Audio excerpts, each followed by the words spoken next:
בוקר טוב. בוקר טוב. שמי אפי מתתיהו, והבוקר 16/8/26 אני במפגש רביעי עם האלוף במילואים, חבר הכנסת לשעבר, פרופסור איציק בן ישראל, במשרדו שבאוניברסיטת תל אביב. במפגשים הקודמים דיברנו על הרקע המשפחתי, הגיוס לצה"ל, שירותו בענף חקר ביצועים ובמודיעין חיל האוויר, מלחמת יום כיפור, מלחמת לבנון הראשונה, ועד היותו רמ"ח מחקר במודיעין חיל האוויר. איציק, יש לנו חוב קטן מלפני מלחמת לבנון הראשונה, והוא תקיפת הכור העיראקי בבגדד. איציק, מה קרה שם? אוקיי, זה תקיפת הכור העיראקי בבגדד, כולנו זוכרים, הייתה ביוני 81, באותו זמן אני ראש ענף חקר ביצועים. אז הסיפור הוא כזה, קורא לי רמ"ח מבצעים, אלוף משנה רן גורן, רמ"ח מבצעים חיל אוויר. הוא אומר לי, יש משהו סודי מאוד, מתכננים איזו תקיפה, אני כבר הסברתי קודם שענף חקר ביצועים הוא חלק מצוות התכנון של כל תקיפה שהיא, שאני לא יכול להגיד לך מה תוקפים, מוכרחים חקר ביצועים, אז אתה תמנה עכשיו קצין מחקר ביצועים שהוא יעשה את העבודה של התכנון וכל הצד החקר ביצועים של התכנון של התקיפה הזאת, ורק הוא ידע, ואתה אפילו לא תוכל לשאול אותו על מה הוא עובד. כי זה סודי ביותר, משהו רק לשותפי סוד. אז זה פיתוי כזה, אתה לא יכול לעמוד בו, אני ישר מיניתי את עצמי בתור הנציג, אם יעשה משהו אני לא יודע מה. ומתברר שהסיפור, הוא קורא לי דרך אגב, זה בערך שנה לפני התקיפה שהייתה בפועל ביוני 81. הוא קורא לי, והסיפור הוא שיש ידיעות טובות שהעיראקים לקחו כור שהם קנו מהצרפתים, הוא בהקמה עכשיו. הכור הזה הם מתכוונים לעשות איתו פלוטוניום, פלוטוניום זה חומר בקיע, בשביל לעשות פצצת אטום אתה יכול או עם כור לעשות פלוטוניום, או עם אורניום מועשר לעשות מה שעושים האיראנים. זה שתי שיטות שונות לגמרי. אז העיראקים הולכים על השיטה עם הכור עם הפלוטוניום, ויש מספיק מודיעין להבין שזה מה שהולכים לעשות. הכור אמנם נמכר להם ככור למחקר ולזה, אבל הם יסבו אותו ויפיקו פלוטוניום ופצצות אטום, ולא צריך להסביר פה איך זה משנה את ההיסטוריה של המזרח התיכון.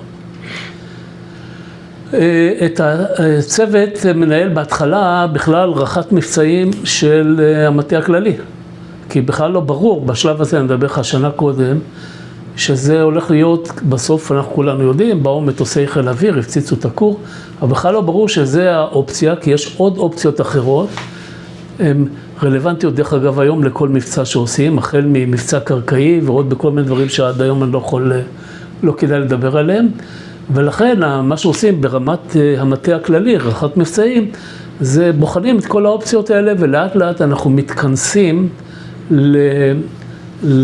לסיפור שבסופו של דבר בוצע על ידי תקיפה על ידי מטוסי חיל אוויר. זה לא היה ככה מההתחלה. אחד השינויים הגדולים דרך אגב, הוא שצריך לטוס, נגיד אם אתה רוצה לטוס את זה עם מטוסי חיל אוויר, אתה צריך לטוס מפה, מישראל, לחצות את המרחב.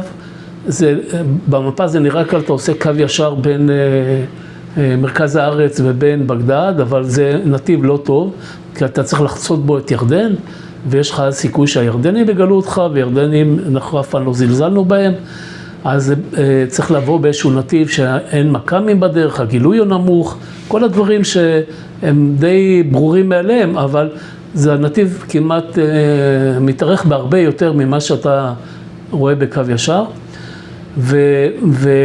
ולכל הדבר הזה אין לנו מטוסים, אני מדבר לך עכשיו שנה קודם, שנת 80, אין לנו מטוסים שיודעים לעשות את כל הדרך הזה הלוך וחזור בלי תדלוק.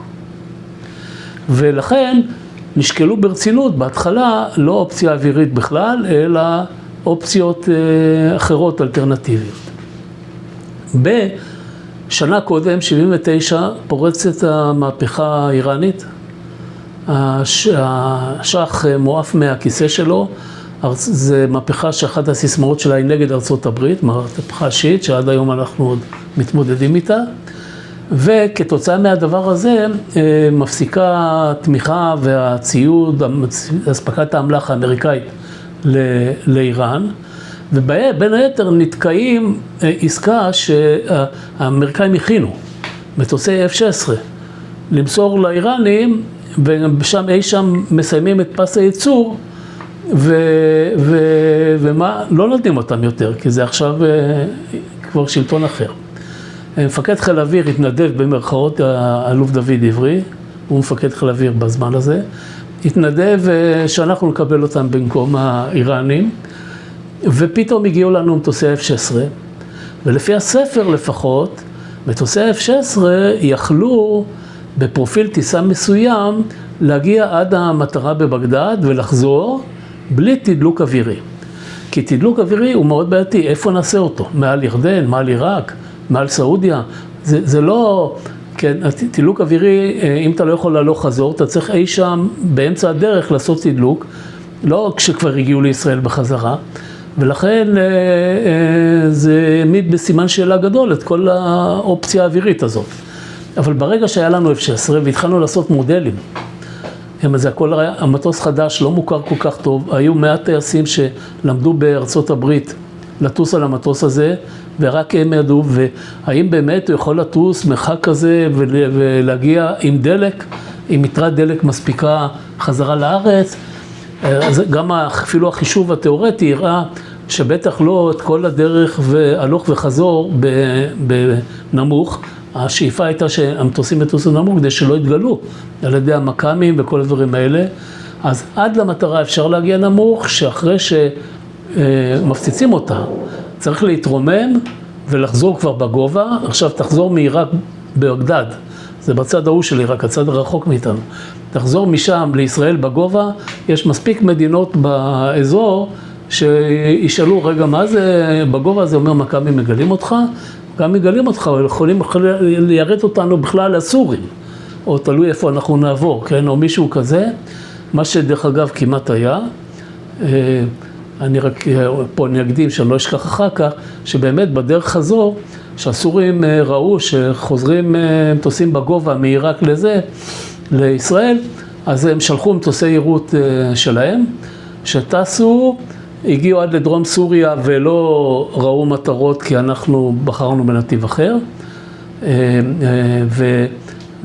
ואפילו אחד מהם מחוסר דלק נפל, אז אמרנו תמיד, אנחנו לא רק את הכור בעיראק הפצצנו בגיחה הזאת, גם הפלנו מטוס, הפלנו, אני לא מתכוון קרב אוויר, יריות וזה, רק למדך כמה זה מורכב, כל זה זירה מורכבת מאוד. זה השורשים, דרך אגב, של מה שחזרו עליהם בצורה הרבה יותר משוכללת והרבה יותר נקייה, עכשיו במלחמת המפרץ מול איראן. כן, השורשים הם שם. בכל אופן, עשינו מודלים פה בארץ, אתה לא יכול לטוס, המרחק לבגדד היה, למיטב זיכרוני, איזה 800 קילומטר או משהו, בנתיב שאנחנו בחרנו, קרוב ל1,000 קילומטר, זה לא נתיב ישיר. אתה לא יכול לטוס פה בארץ 1,000 קילומטר ולמדוד את צריכת הדלק ולראות שאכן זה מה שכתוב בספר. איך פתרנו את הבעיה? אין לנו פה 1,000 קילומטר לזה, אז עשינו רונדלים כמו שקוראים בשפת בסלנג. המטוסים טסו, הלוך חזור מעל הארץ, חלק מהמסלול בגובה נמוך, לדמות את המסלול שתכננו, שיצרוך דלק יותר, בגובה נמוך הוא צורך יותר דלק, וחלק מהמסלול בגובה רב, וטסנו ובסוף הגענו למסקנה, אומנם גבולי, אבל עובר. זאת אומרת, אפשר לטוס, לעשות את המסלול הזה, בתנאי כמובן שהמטוסים לא מסתבכים בדרך באיזה קרב אוויר, ופותחים עבר, וכל מיני כאלה דברים, שיכולים לגרום לצריכת דלק מוגברת, ואז פשוט מטוס לא חוזר לארץ. לשם כך, זאת אומרת, זו אחת הסיבות של מטוסי ה-F-16 שתקפו, שתי הרביעיות, זאת אומרת שמיניה ביחד, של מטוסי ה-F-16 שבסופו של דבר תקפו, צירפנו מטוסי F-15 לא תוקפים, שתפקידם היה ללוות את חלק נכנסו איתם עד ממש לעומק עיראק, חלק חיכו בדרך, בדרך חזור היו יותר פגיעים, והתרוממו רק כשהם חזרו בדרך, כדי שאם יהיה צורך, הם יתגלו ויהיה מי שיזניקו מטוסים נגדם, ויהיה צורך לעשות אוויר, אז ה-F-15 ייקחו את זה על עצמם, ולא ה-F-16 הזה, שזה הכל שם היה ספור על טיפות. אוקיי, בשלב מסוים הבנו שאנחנו יכולים לעשות את זה עם הזה, אנקדוטה קטנה אני אספר, אני אחרי זה, שנים אחרי זה הייתי ראש מפת, אלוף, הייתי אורח של איזה גנרל אמריקאי 3 כוכבים, שסיפר לי שהוא היה באותו הזמן בארץ. הוא בא עם המטוסים האלה, אמרתי, נקלטו אצלנו חדשים, אז בא צוות תחזוקה, הוא היה בצד של הצוות תחזוקה, הוא היה אז אלוף משנה או משהו כזה, ללמד את הטכנאים, ששם היו הטייסות החדשות של ה-F-16, ללמד אותם את הצד התחזוקתי, הוא פיקח על הצד התחזוקתי, והוא אומר, הטייסים שלכם טסים כמו מטורפים. אני אומר לו, מה אתה טסת איתם? איך אתה, הרי הוא בא, הוא על הקרקע, כן? איך אתה יודע שטסים וזה? הוא אומר לי, לא, כמו מטורפים. הצריכות דלק שלהם זה משהו היום ונורא. אז אני אומר לו, איך אתה יודע? אז יש, מטוס עולה למשימה, שהוא נוחת, ממלא איזה יומן, הטייס ממלא איזה יומן, והוא אומר, איזה מרחק הוא טס, כמה דלק נשאר לו או לא, זה האנשי התחזוקה על הקרקע רואים, כן? אז הם, בשבילו, הכל סודי, בשבילו להסגיר בכלל את הרעיון, שאנחנו מתאמנים פה על מודל כזה של 1,000 קילומטר, היו רושמים מרחקים הרבה יותר קצרים, וצריכה דלק כזאת גדולה, המסקנה שלו, של הזה, הטייסים שלכם טסים כמו מטורפים. טוב, נחזור לסיפור עצמו, לתכנון עצמו. לאט לאט הלך והתברר שזה אופציה אווירית היא ישימה, אפשר לעשות אותה. בינתיים רן גורן מפסיק להיות רמ"ח מבצעים של חיל האוויר, ולפני שהוא מקבל את התפקיד הבא שלו, הוא נשלח ללימודים בארצות הברית, וסלע, אביהם סלע, שכבר הופיע לנו בסיפור כמה פעמים, הוא נעשה רמ"ח מבצעים במקומו, ומוביל את התכנון. התכנון עצמו בפועל, יום-יום, העבודה היומיומית, מובל על ידי ראש צוות התכנון. במקרה הזה זה היה רב סרן דן סחף, פסחוביץ', לפני שהיה אופנת המעבר לעברית. אבא שלו, דרך אגב, שנים הכרתי את אבא שלו הרבה לפני שהכרתי אותו, אני חושב, כי הוא היה בכיר בתעש, וכל ענף חקר ביצועים, כבר אמרתי, היה במחלקת המלח, וכל הפיתוח המלח, תעש היה אז גורם ממשי, אז תמיד כולם הכירו מי זה פסחוביץ', והוא היה ראש צוות התכנון, רב סרן דן סחף, שבצוות התכנון הזה היו כמה אנשים, אני כבר לא זוכר את כולם, אני אגיד לך, אני זוכר כמובן אותי, חקר ביצועים, אני זוכר את בצלאל רז, שהיה נדמה לי רב סרן או סגן אלוף, הוא היה למד א', כשאתה עושה את התכנון, אתה צריך גם לשים אספקטים של למד א', את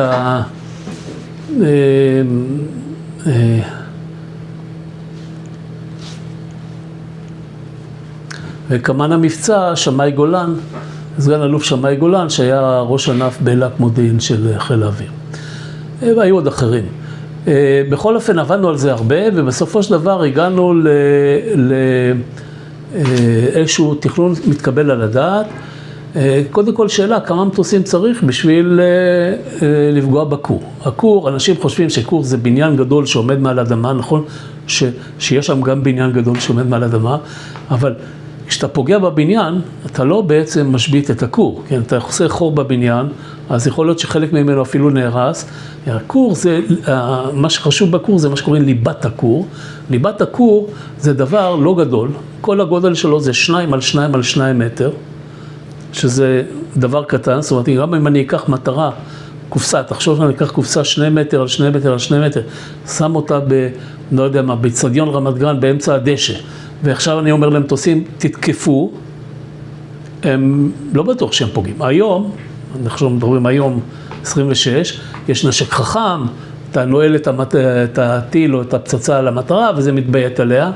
אז, א', לא, אנחנו החלטנו לא להשתמש בנשק חכם כי מכל מיני סיבות. אחת מהן זה שאתה לא רואה את הליבה של הכור. היא נמצאת 15 מטר מתחת לאדמה, אתה רואה את הבניין, אתה יכול שיסבירו לך שיחסית לבניין זה שמה או שמה, אבל אתה לא רואה אותה, אפילו לא יכול לכוון. אז בנשק רגיל, פצצות טיפשות, כמו שאנחנו קוראים, שזה מה שהיה בסוף. לבוא לזרוק על הליבה הזאת פצצות בגודל כזה קטן ולפגוע בה, זה כמעט חסר סיכוי. אין כמעט סיכויים, חוץ איך זה נפתר הדבר הזה, רעיון שאני אחראי לו.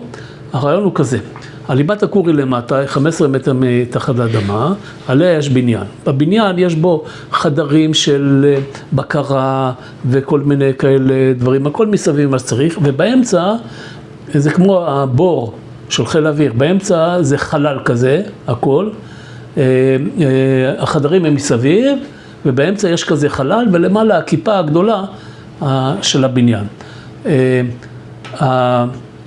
הליבה נמצא, הכיפה, הגובה של הבניין למעלה הוא איזה 16 מטר, ועוד 15 מטר מתחת לאדמה, זאת אומרת, אם אתה מפציץ את הכיפה, ואתה רואה את הכיפה, כן, אתה בא מלמעלה, אתה זורק פצצות, זה נמצא איזה 30 מטר מעל הליבה. אז אם כשהפצצה תפגע בכיפה, היא תתפוצץ, ברור לך ש30 מטר לא תשיג את הנזק שצריך. אני לא אמרתי, אולי שכחתי, אבל זה פרט נורא חשוב, שהליבה הזאת זה רכיב כל כך רגיש שהוא מצופה בטון. כמה בטון, מה עובי הבטון מכל צד? 2 מטר בטון. זאת אומרת, 2 מטר בטון זה דבר שגם עם הפצצה הכי כבדה שיש לנו, הפצצה הכי כבדה אז שהייתה לנו זה נקרא מרק 84, זה פצצה של טונה.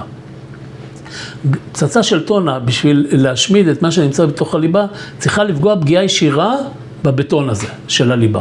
אם היא לא פוגעת פגיעה ישירה, היא לא משמידה. אז תאר לך את המבנה הזה עם הכור וככה, אם הפצצות פוצצו למעלה זה לא טוב, אז צריך לתת להם איזה מרום השעיה.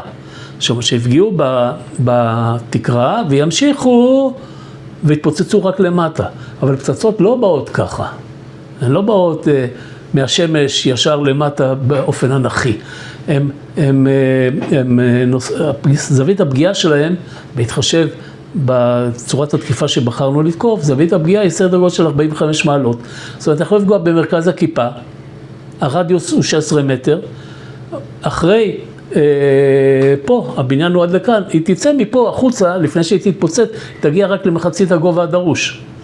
כן? אי אפשר. אז איך אתה פותר? זאת הבעיה שהייתה לנו לפתור, ואז הרעיון היה כזה, נגיד שאני תוקף בצד את אחד החדרים. אז אני חודר את הכור, הפצצה נכנסת לאחד החדרים, עפה פה בחדר, חודר את הרצפה, עפה בחדר מתחת, חודרת איזה קיר או רצפה, וכל כזה חדירה של קיר וזה, זה הכל מבטון, אפשר לחשב בכמה המהירות שלה תקטן. אם היא פגעה בהתחלה במהירות סדר גודל של 300 מטר בשנייה, זה החישוב יראה, אז זה ירד ל-250, ל-200, לזה. אם תכננת את זה ככה, שבסוף היא יוצאת מהקיר ולחלל הגדול, המהירות שלה כבר כל כך נמוכה שהיא תיפול למטה. זאת אומרת, הגרביטציה תוביל אותה אל הליבה. עכשיו צריך לעשות חשבון, כמה כאלה צריך לזרוק, לאן לכוון וכמה זה, והחשבון נראה שצריך בערך 4 מטוסים. 4 מטוסים, אם כולם מכוונים בדיוק לנקודה הנכונה, וגם מאיזה זווית צריך להגיע לבניין, זה בחרנו את הכל. מגיעים מהנקודה הנכונה, וכל מטוס זורק 2 פצצות של טונה, זה מה שיכול כל F-16 לסחוב למרחק הזה, אז בלי תדלוק. תזכור, צריך את המכלי המנתיקים, צריך בכל זאת טילי אוויר, אתה לא יכול לצאת למלחמה ולהגיד אני לא, כן, יוצא בלי יכולת להגנה עצמית. נשאר 2 פצצות, אז אתה עושה את החשבון, והחשבון מראה שבסיכוי גבוה מאוד, 1 מ-2 כפול 4 זה 8 פצצות, 1 מה-8 פצצות האלה תגיע בסוף לליבה ותעשה את העבודה. מציגים את זה למפקד חיל אוויר, אז הוא לפי הכלל הידוע בחיל אוויר, יש כזה סלנג שאומר, שאתה מתכנן, הוא אומר אוקיי, אנחנו שמים 2 רביעיות. למה? יש כזה סלנג שאומר, אתה מתכנן על רביעייה 1, אז 1 לא מניע. זאת אומרת, רוצה לצאת למשימה, לא מניע, יש לזה תקלה. אחד לא מניע, אחד לא מתניע, אחד לא מגיע, יש כזה וזה. אתם אומרים לי 4, רביעייה 1, אני שם 2. ועם 2 הראינו, הסיכוי שאני עשיתי את החישוב, דיבר על אחוזים של 99%, משהו כזה, סיכויים מאוד גבוהים, שאחד מכל 16 פצצות האלה בסופו של דבר תפגע. במקביל, הטייסים נבחרים, באופן טבעי, זה נותנים עדיפות בדרך כלל לכאלה שעשו את הקורס הסבה בארצות הברית. רביעייה 1 מוביל אותה זאביק רז, הוא גם מוביל השמינייה כולה, ואת הרביעייה השנייה מוביל נחומי, אמיר נחומי, שניהם אחרי זה היו תתי אלופים בחיל האוויר, שניהם היו במחלקת מבצעים רמ"דים, הראש מדור שסיפרתי לך שמחלקת מבצעים ענף קרב היו מדורים שהתמחו כל אחד בזה, שניהם בעברם היו בתפקיד הזה והכירות אישית שלי, כי אני בחקר ביצועים, הכירות אישית, והם הובילו אותם, והוספנו עוד תוסף 15 שילוו חלק שמחכים בדרך, חלק שמלווים אותם פנימה, למקרה שיצטרכו להגן עליהם באוויר אוויר. בחרנו, זה דבר יפה, והתחלנו לתרגל את הדבר הזה. התחלנו לתרגל עד והביצוע שכולנו מכירים שהיה ב-5 נדמה לי ביוני 81 או ב-7, אני כבר לא זוכר, הביצוע בפועל שהיה, אני תמיד מבלבל עם יום הניסויים שלי, אני לא זוכר מי היה קודם, הביצוע שהיה ביוני 81, היה איזה פעם שלישית או משהו כזה, אחרי שכבר הוחלט לעשות, ונעצר.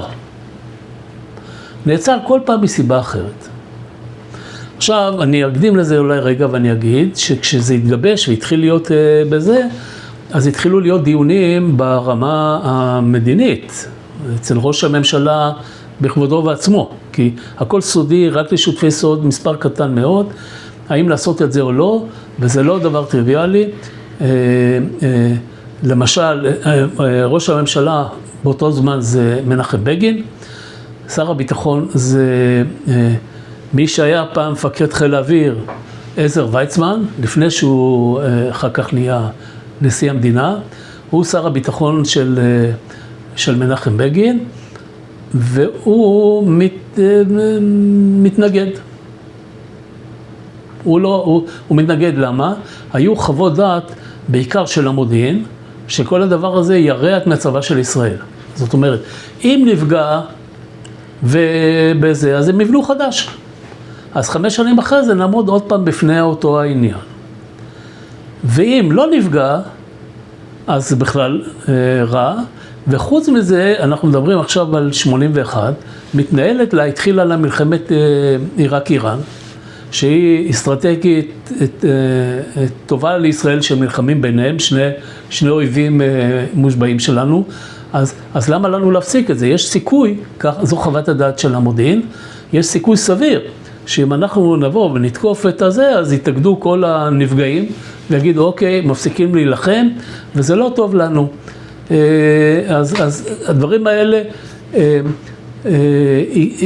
עיכבו את העניין, אז שרים מסוימים ממש התנגדו, כמו עזר ויצמן, סגן ראש הממשלה, יגאל ידין, התנגד לא, זה לא סתם, אמרתי לך, היו נימוקים על רקע מלחמת עיראק-איראן. התנגדו לזה, ואני זוכר אפילו את בגין אומר ליגאל ידין, אז יגאל ידין אומר לו, אם אתה תחליט שעושים את זה, אני אתפטר מהממשלה. אז בגין אומר לו בחיוך, ומה תגיד לציבור? שהתפטרת, למה? כי הוא לא יכול להגיד, אני מתפטר כי... ומכיוון שהצוות תכנון הוא קטן להפליא, זאת אומרת, אז בחלק מהדיונים, כולל את בגין אישית, עם דיונים אצל בגין אישית, גם אני הייתי שם, וסיפורים שאני אספר לך זה לא מפי השמועה. עכשיו אני חוזר לזה, אנחנו באחד הפעמים של הביטולים, אתן לך דוגמה לביטול, אנחנו, יש החלטה, מקבלים את ההחלטה לצאת, הממשלה הסמיכה את בגין לעשות את ההכנות, אבל הוא צריך אישור לפני ביצוע. אני אקדים פה ואני אגיד איך הוא השיג את האישור לפני ביצוע, שהמטוסים באוויר. הוא צלצל, לא בישיבה בזה, הוא צלצל ואמר לשרים, אני הבטחתי לכם אישור לפני ביצוע, תדעו לכם המטוסים בדרך, אתה יכול להתנגד, אתה לא יכול להתנגד, זה לא פשוט הדברים האלה, כן? צריך, ראש הממשלה נראה לנו תפקיד קל בחיים, זה לא תפקיד קל אם אתה עושה אותו ברצינות. עכשיו אני חוזר לסיפור הזה, טסנו למרות שנראה לך, הנתיב הכי קצר היה, בנתיב שבחרנו, יציאה מעציון. עציון, זה עציון של אז, זה כן, בסיס בשלוחה של טאבה שם, ליד טאבה בסיני, בסיס שנבנה, אחרי זה פינינו אותו בעקבות הסכמי השלום, שזה בערך אותה תקופה, גם זה אחת מהסיבות שהייתה התנגדות, כי עכשיו חתמנו הסכם שלום עם מצרים, צריך לשמור עליו, המצרים עוד התחרטו שיראו שאנחנו, זה גם כן סיבה להתנגדות. אז טסנו באיזה צסנה כזאת, איזה מטוס קל לעציון. מה זה נקרא טסנו? מפקד חיל האוויר, הרמטכ"ל,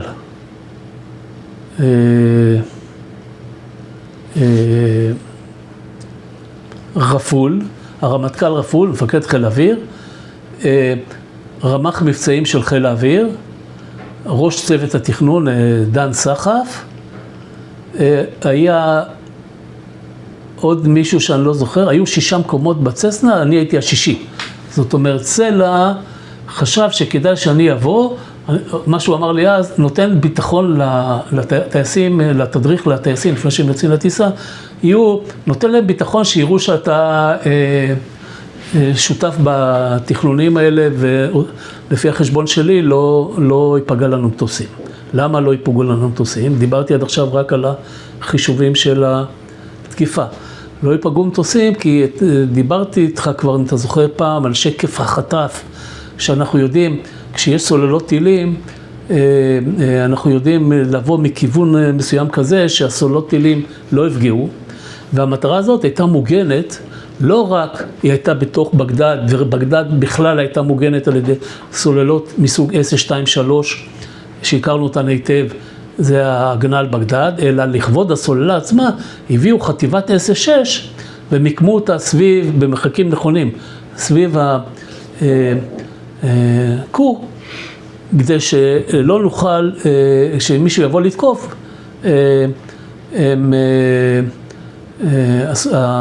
ההגנה האווירית, הסוללות טילים האלה יפילו אותו. זה קרה כתוצאה מזה,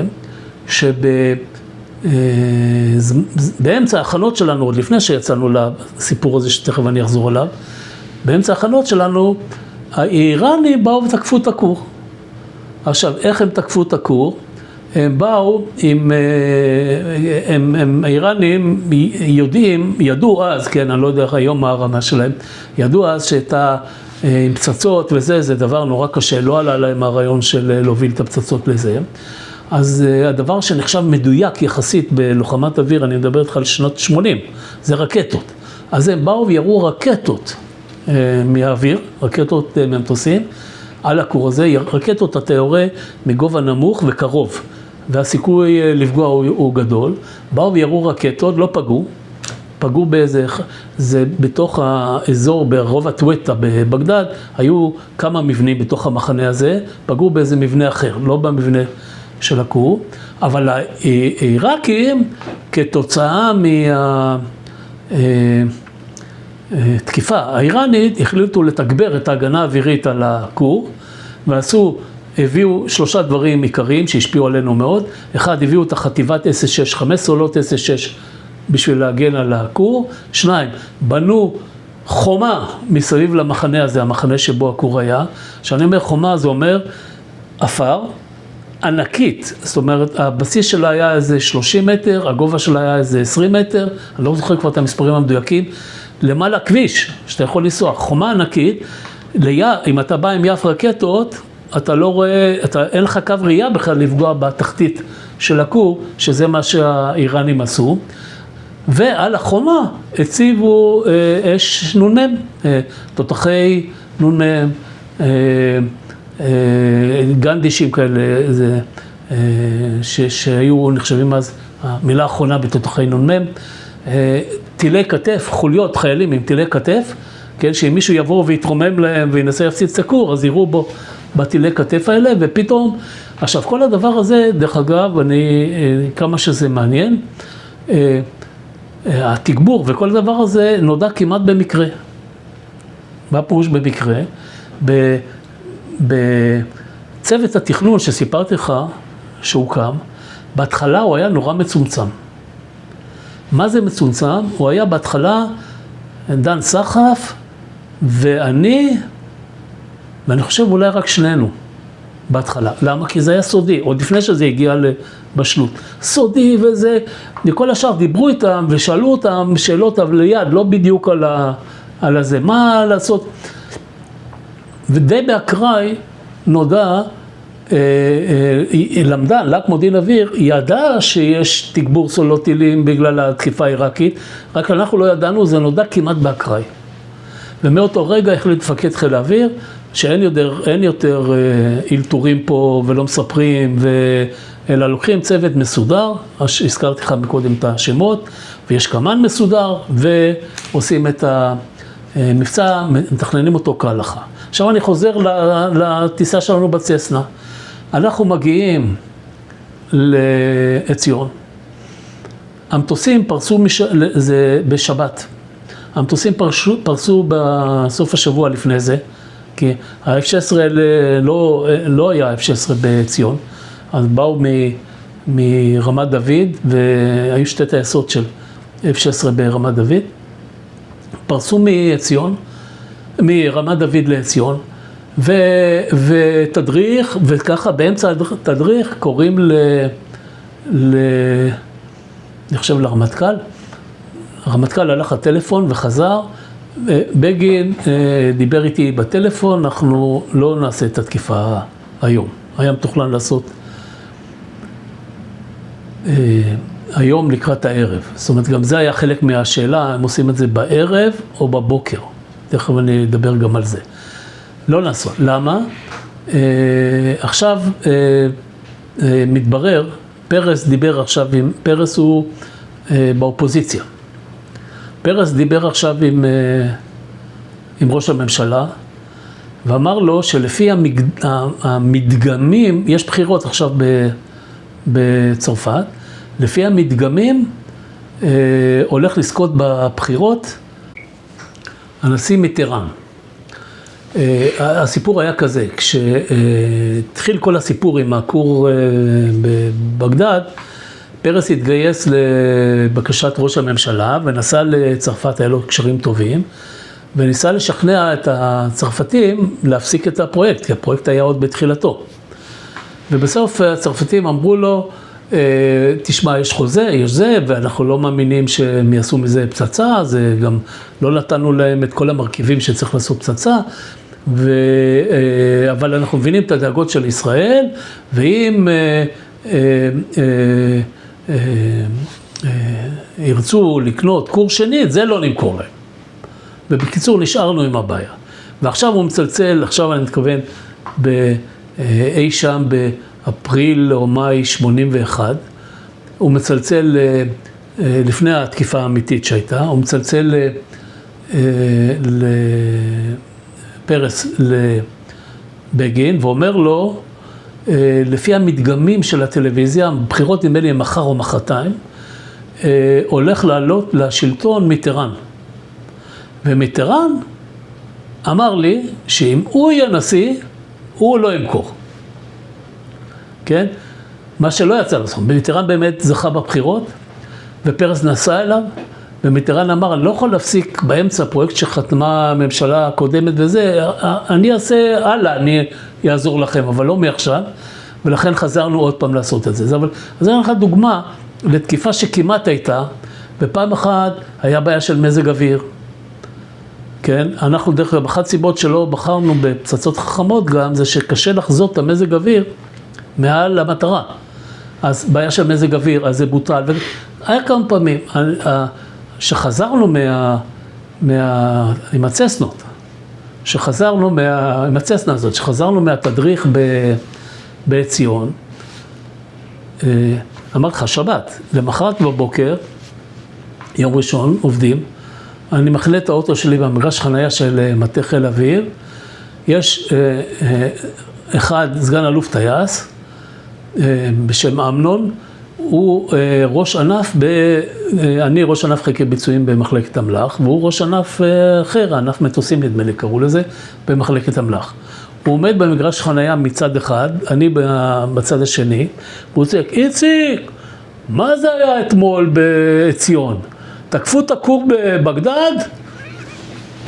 למה? הוא לא היה שותף סוד, הוא לא ידע כלום, כן? לא, אבל הוא עשה עצח, אימונים שכל טייס עושה יום בשבוע, מתאמן, הצבת חירום זה נקרא, עשה עצח בציון, והוא ראה את ה-F-16 פורסים לזה, אז הוא עשה בראש אחד ועוד אחד, והנה לך, כן, והוא לא, הוא שאל כזה, אחרי זה, בגלל האירוע הזה, שאני ישר רצתי לביטחון שדה להגיד, רגע, צריך להכניס אותו שותף סוד, כי בגלל האירוע הזה שונה שם המבצע, בהתחלה קראנו לו אופרה, שונה, או אחר כך, אני כבר לא זוכר מה השם הראשון מהשני, שונה שם המבצע ונעשו עוד כל מיני צעדים, ועוד פעם לקח, שאתה מרוב צמצום של מי אתה מספר מי לא, אתה רק יכול לגרום נזקים שלא בכוונה, כן? נזקים של נובעים מתום לב בדברים האלה. וכל מיני סיפורים שהיו, כמו למשל, אחת מחכה לבעלה, הוא לא מגיע בשבת. עכשיו, כשהגענו לבסיס, ביטחון שדה, סגרו... מה נשמע? מאחת אולי, בסדר. אישה, בעלה לא הגיע בשבת, אז היא חיפשה אותו. עכשיו, סגרו את עציון, לא רק שסגרו אותו פיזית, זאת אומרת, מהרגע שפרסו לשם המטוסים, סגרו את אין יוצא ואין בא, כדי שלא מישהו באקראי יספר, סגרו את הטלפונים. עכשיו, אני מזכיר לך, 81, אין ניידים, אתה לא יכול לעקוף את זה, אתה צריך לדבר רק דרך הטלפונים הצבאיים, והמרכזייה קיבלה הוראה, לא מעבירה שום שיחות, שום כלום. האישה מנסה להתקשר לבעלה, הטייס, למה הוא לא מגיע הביתה, מה קרה, מה זה, אף אחד לזה. חיל אוויר, התקשרה עד למפקד חיל אוויר, ואמרה לו, דוד, תגיד לי את האמת, אני מספיק בוגרת, אם קרה משהו לבעלי, תגיד לי את זה עכשיו. כן? זה מה שהיא חשבה. כן? כל מיני כאלה דברים שבאמת אחרי האירוע הזה שלא בוצע, התיישבנו מחדש על הביטחון שדה ועשינו אותו יותר נורמלי, זאת אומרת הרבה יותר הקלות ממה שזה, והעובדה שזה נשמר בסוד, כן? ונפל בהפתעה על העיראקים כמו שצריך.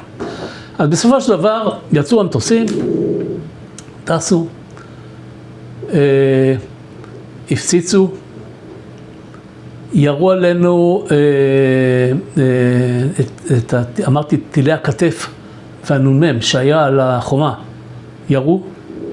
אנחנו מראש, שלפי השקפי סיכון שלנו, ראינו שמהזווית שבחרנו, שממנה נגיע, והצורת התקיפה, היה התקיפה הזה, אין סיכוי שה-S6 בכלל יפגע בנו, אין סיכוי שה-S2 יפגעו בנו, מכל ה-S3 שיגנו על בגדד.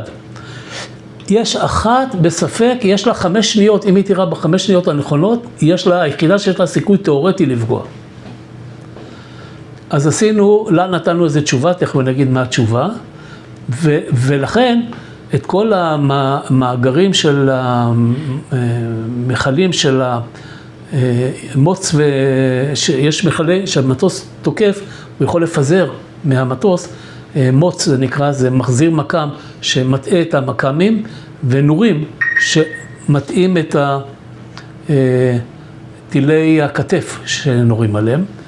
אז כל זה מילאנו במוץ ונורים רק נגד הנ"מ וזה על החומה. כן? ומהרגע שהמטוס מתרומם, אתה יכול לראות את זה בסרטים, אין לך אותם כאן, אבל בקוקפיט הכל מצולם, הכל זה.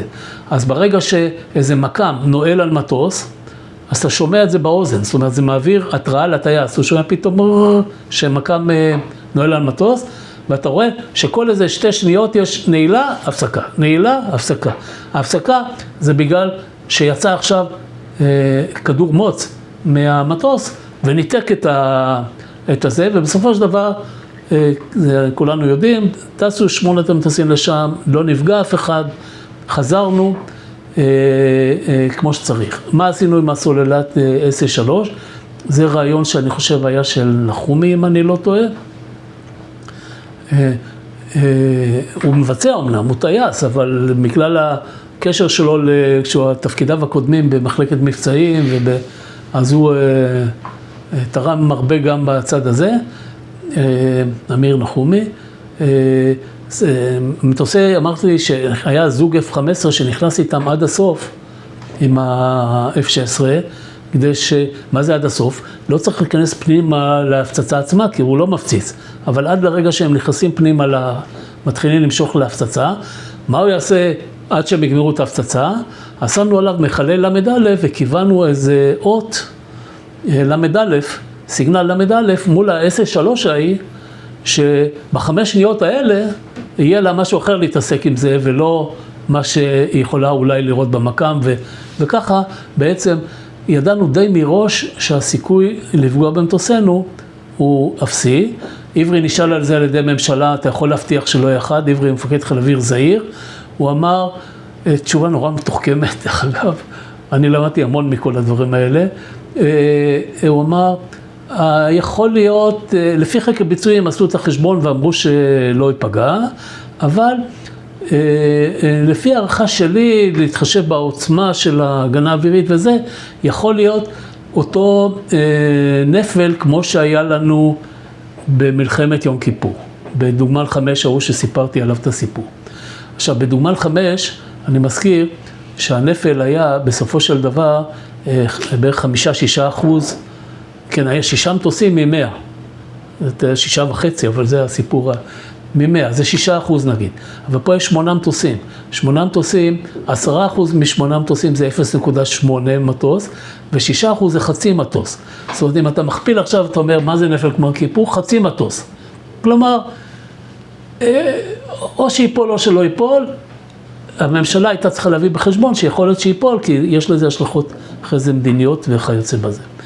בכל אופן זה אושר כמו שצריך בסוף, ותקפנו, והיה עוד סוגיה שנדונה מאוד בממשלה.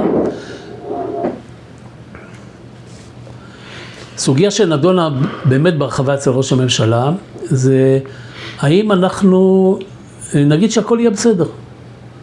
אנחנו נבוא, לא יגלו אותנו, נתקוף, נחזור, ניקח אחריות. האם נודיע שזה אנחנו תקפנו? כי בשביל, למשל, אם אתה רוצה להמעיט את הסיכוי שאיראן ועיראק יפסיקו את המלחמה ביניהם, אז אולי יותר טוב לא להגיד בכלל שזה אנחנו. כן? שלא לספר. והיה ויכוח גדול לדבר הזה. בגין היה מאוד, הייתי אומר, די נחוש, שאנחנו נגיד את זה, כי שידעו שזה לא סתם שפה ככה יצא לנו לתקוף, השתממנו, באנו לתקוף איזה כור בעיראק, אלא שזה משהו בל יעבור מבחינתה של מדינת ישראל, שידעו את זה בעיקר, קודם כל הצרפתים צריכים לדעת את זה, כי תחשבו אתם פעמיים אם אתם מוכרים עכשיו כור, במקום הכור הזה, יכול להיות שימכרו כור או ליבת כור אחרת. אז תחשבו אתם פעמיים, ושכל העולם ידע, מה שהיום אנחנו קוראים דוקטרינת בגין, וכולם לחצו עליו מבחינת המודיעין וזה, אולי צריך לחכות עם זה, אולי ככה, נורא דומה לסיפור שקרה אחרי זה, שאולי עוד נדבר עליו, עם הכור ב-2007, הכור הסורי ב-2007. זה שיקולים מאוד דומים, ובתירוץ הראשון שהיה לו, זאת אומרת, סוכם בינתיים לא נגיד, נראה, נחשוב אחר כך, עשינו את המבצע הזה, ואז אני כבר אמרתי שבדרך חזור היה חשש סורי, אז הם שלחו מטוסים, וכל מיני כאלה זה, ובין היתר, המטוסים נראו על ידי גורמים ירדנים, יצאנו דרומה מעציון, דרומה בים סוף, בדרומה, ורק משם חצינו את הגבול מסיבות כאלה ואחרות. ומישהו אמר שמלך ירדן אמר שישראל תקפה את הכור בזה. אני עד היום לא יודע אם מישהו באמת אמר או לא אמר, בגין ישר קפץ על הדבר הזה, ואמר אוקיי, התגלה, ויצא בהודעה שאנחנו תקפנו את הכור. אני רוצה להחזיר אותך רגע אחרונית, שלב ההכנות לתקיפה, מה הייתה האינטראקציה או מה היה שיתוף הפעולה או הממשק בין הטייסים או חיל האוויר, הגוף המבצע לגוף המתכנן, שאתה בעצם בגוף המתכנן, חקר הביצועים? אז תראה, חיל האוויר חיל קטן. הסיכוי שזה קבוצה שלא מדברים זה עם זה ולא מתראים כמה פעמים ככה, גם בלי המבצע, הוא די אפסי, כן? אנחנו כולנו הכרנו אחד את השני מאלף ואחד מישורים. אני אתן לך רגע כמה דוגמאות. נגיד זאביק רז ואמיר נחומי, כבר אמרתי לך, הם היו ראשי מדור בענף קרב, במחלקת מבצעים, כשאני איש החקר ביצועים שלהם, כן, של הזה, אז הכרנו ממש באופן אינטימי. עכשיו גם בגלל הניסיון שלהם, אז גם מפעם לפעם היה להם רעיונות.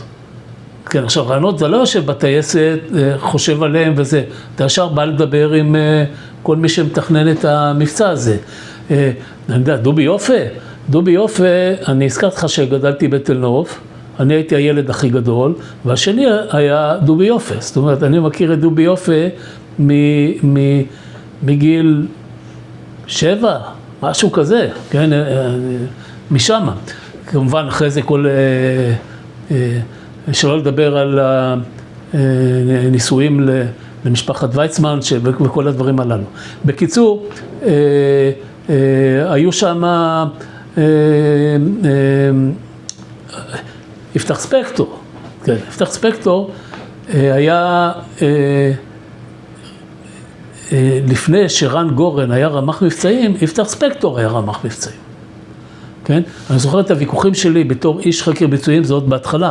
דיברנו על כל העניין של שינוי התפיסה ושינוי הזה, ספקטור בא נהיה רמ"ח מבצעים, והיה לו תפקיד גדול בכל הרעיונות שסיפרתי לך איך גלגלנו ואיך זה סלע בתור ראש מדור, לא בתור, כן, ואני, בזה חלק מהם זה בדיאלוג עם יפתח ספקטור, שגם תמך בכל הדברים שלנו. הוא היה די יוצא דופן בשמינייה הזאת, כי השמינייה כולה הייתה טייסים צעירים יחסית, והוא מפקד כנף אחד, אבל הוא צריך לשכנע את עברי שלא יכול להיות שיצאו 8 מטוסים מהכנף שלו, מרמת דוד, והמפקד יושב בבית ואוכל סנדוויצ'ים. זה לא זה, הוא... ולכן הוא השתתף להתאמן בכל המודלים האלה, והוא היה אחד מהשמינייה הזאת. לא הוביל את השמינייה, זאת אומרת, זה נתנו לקצין הכי בקיא ב-F-16 והכי שנחשב הכי מתאים לזה, אבל טס, כולם וכל הזמן. ועכשיו כל תהליך התכנון זה כל הזמן דיאלוג בינינו ובינם. ואמרתי לך, אף אחד מהם לא נשאר בבית שלו ושומר את המחשבות שלו לעצמו. בעצם אתם אלה שנותנים את הביטחון לטייסים שהם יוצאים למשימה עם סיכוי גדול מאוד לחזור בשלום? זה מה שסלע אמר לי אז, כן, אני לא הייתי ערני בכלל לנקודה הזאת, ששאלתי אותו איך זה מכולם, דווקא אותי הוא העלה לצסנה הזאת, כן, כי כולם רצו לתדריך לזה. אז הוא אמר שזה נובע מהצלחה רבת שנים של ענף חקר ביצועים, שדיברנו על חלקה, דיברנו במלחמות, החל ממלחמת יום כיפור, מהסיפור של מלחמת יום כיפור, וכלה ודרך כל המבצעים שנעשו מאז, שבהם גם בחיזוי של איך משמידים את המטרה, וגם בהקטנת ההיפגעות של המטרה, שזה שני הדברים, אמרתי לך, התאמת חימוש למטרה, והקטנת ההיפגעויות, זה היו שני הצירים המרכזיים של חקר ביצועים, במשך שנים, כן? זה מתחיל עוד, מלפני שנים מגיע לחקר ביצועים, כן? בעבודה שעושים בחקר ביצועים, אז זה היה מדור, שעושים בחקר ביצועים על איך משמידים את חיל האוויר המצרי בששת הימים, שכידוע לך גם כן הצליחה, כן?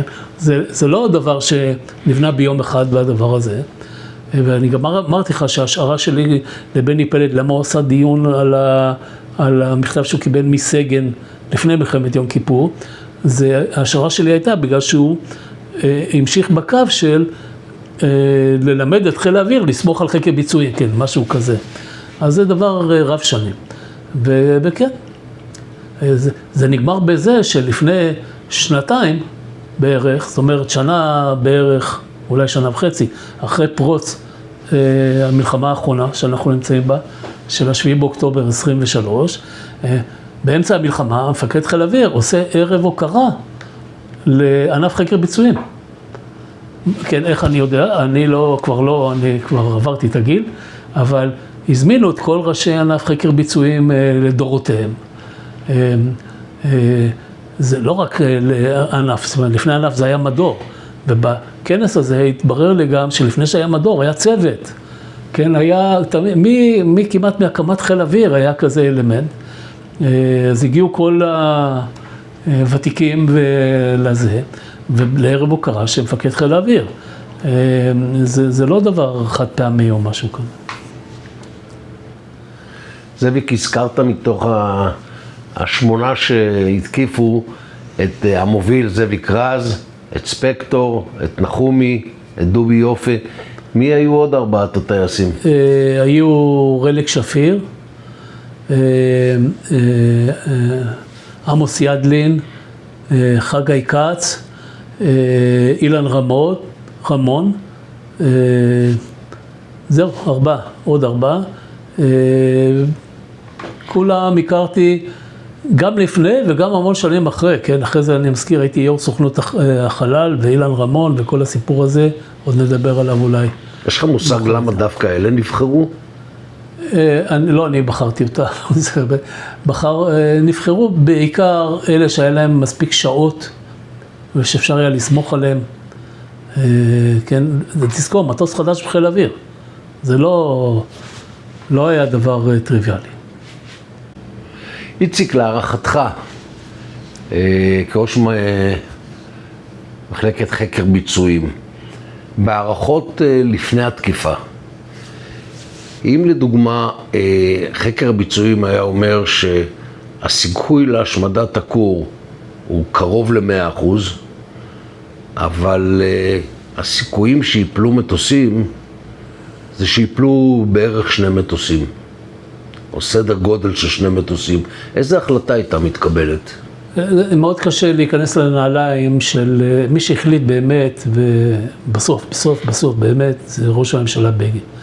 מאוד קשה להיכנס לנעליים שלו. יש לי הרגשה שאם היינו אומרים 2 מטוסים או יותר, זה לא היה לו אומץ לכפות את דעתו. אבל זה רק הרגשה, כן? אני לא יכול להוכיח את הדבר הזה. אני אתן לך כמה דוגמאות רק לזה. למשל, עברי הקפיד כל הזמן להגיד, אנחנו חושבים לפי חקר ביצועים שזה 0, אבל צריך להביא בחשבון החיים, כן? הוא אמר את זה כמה פעמים, צריך בחשבון מבצע כזה שאנחנו יכולים לאבד טייס, אבל זה בהסתברות יותר נמוכה, כן? מאוד, דרך אגב, אני רק בהערת סוגריים נגיד שמה שאנחנו הראינו בחישוב שכולו, דרך אגב, היה כתוב בנייר, כן, שהופץ לזה, זה שהסיכוי הוא באמת 100%, והעבודות הם 0, כן? כל הדברים האלה כתובים בנייר שיצא, ולא שהיה צריך לעשות את הדבר הזה. תראה, למשל, נורא הפריע לראש הממשלה ששר הביטחון, שהיה פעם מפקד חיל האוויר, עזר ויצמן, הוא מתנגד, כן? הוא חושב, נימוקים הם לא נימוקים במובן של כמה מטוסים לאבד או ככה, אלא אחרים. זה עתה חתמנו שלום עם מצרים, ועזר לקח את זה ברצינות מאוד מאוד רבה. אז בואו לא נסכן את השלום עם מצרים, זה אמור להיות באמצע ההסכמים האלה שחותמים עליהם. הוא, אחד הפרקים המעניינים בספר שהוא כתב על אחרי מלחמת יום כיפור, עזר ויצמן, זה הטיל כופף את קלף המטוס. אחרי זה הוא עזב את צה"ל, כן? הוא לא היה שותף לכל הדברים שדיברנו עליהם בפרקים הקודמים, של איך למדנו את הלקחים הנכונים, ואיך התגברנו בסופו של דבר על בעיית הטילים הללו, כן? פה יש הגנה אווירית כבדה. אני אמרתי, גם חטיבת 10-6, חטיבת 10-2-3, כולה בשביל להגן על היעד הזה. זה עוד לפני 82, ב-82, התחלנו כבר, דיברנו על זה כבר, כן? הוכחנו, חיל האוויר הוכיח, שהוא פתר את הבעיה של 73. אבל פה אתה מדבר לפני 82, ועוד הכל טעון הוכחה. אני זוכר למשל, אני תמיד אספר את זה בבדיחה, אבל זה לא סתם, שביום אחד הוא הרי עזב את הליכוד, עזר ויצמן, בעניינים פוליטיים, הוא כנראה רצה להחליף את בגין מהר מדי, דברים שידועים לנו מהפוליטיקה, עזב, ואז בגין מינה מיד אחרי העזיבה של עזר ויצמן את עצמו לשר ביטחון. אז אני זוכר שבאחד הדיונים שעשינו על הדבר הזה, שכבר עזר לא היה שר ביטחון, בגין לחץ על להמשיך את התכנון ולהאיץ את ההכנות, ואמר, והפעם לא רק ראש הממשלה תומך בזה, גם שר הביטחון, כן, על עצמו, כן, הוא היה שר ביטחון, עד שהוא מינה אחר כך את אריק שרון להחליף את עזר ויצמן. יש לי עוד שאלה אליך. בשלב התכנון, לא הייתה איזו מחשבה אולי להשמיד את צוללות הטילים כצעד פותח של כל התקיפה הזאת? לא, מחשבה עלתה, בהחלט, המחשבה עלתה, ושאתה עושה את החשבון, צוללות טילים, מערך כבד, אתה צריך מספר מטוסים ולא היה לנו את היכולות שיש לנו היום. היום, דבר כזה היום, למשל באיראן, עשו את זה. כן, שהיו מטרות חשובות שצריכים לתקוף, גם פגעו בהגנה אווירית סביבם קודם, בשביל לאפשר את זה. אבל אז לא היה לנו את הכמויות ואת הכלים ואת הטכנולוגיה שמאפשרת לעשות את זה, מה גם שאנחנו מדברים מעבר להררי החושך, כן? במרחקים גדולים מאוד, לא היה אפשרי, אבל חשבו אמצעים אחרים, למשל פשיטת קומנדו, כן? אז אתה, מה אכפת לך מהגנה אווירית? אני אמרתי, היו הרבה אלטרנטיבות שנדונו. בסופו של דבר, כל המערכת של הצבאית לפחות, כן, השתכנעה שזה ניתן לעשות את זה בסיכויים גבוהים מאוד, בסיכויי עבודות נמוכים מאוד. כן, אף פעם, תמיד יכול להיות תקלה במטוס, פתאום מטוס טייס ייפול בשבי, חס וחלילה, אבל הסיכויים היו מאוד ברורים, כמו שהם כתובים במסמך שנשלח לפני זה.